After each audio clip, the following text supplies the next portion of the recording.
Bezorilik bu jamoat tartibiga qarshi jinoyat turlaridan biri.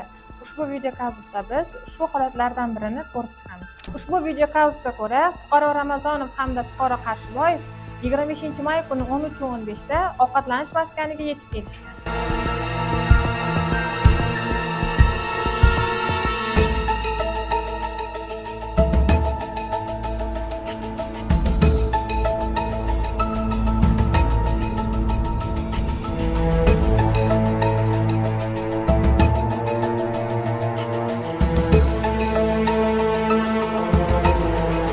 So'ngra ushbu fuqarolar o'zlari yoqtirgan taomlarni ofitsiantga buyurtma qilishgan.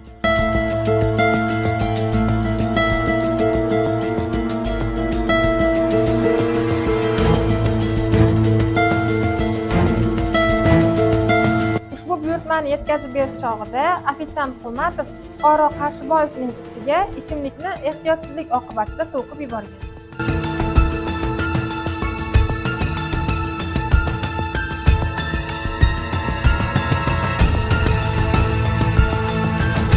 Mazkur holatdan so'ng fuqaro Qarshiboyev hamda uning do'sti fuqaro Ramazonov bilan ofitsiant Qulmatov o'rtasida ziddiyat kelib chiqqan. Ushbu vaziyatda fuqaro Ramazonov stol ustida turgan sovuq qurolni ofitsiant Qulmatovga namoyish qilib, uni qo'llash tahdidi bilan qo'rqitgan. Ushbu video kazus davomida fuqaro Qarshiboyev, fuqaro Ramazonov hamda ofitsiant Qulmatov o'rtasida bezorilik jinoyati sodir etilgan.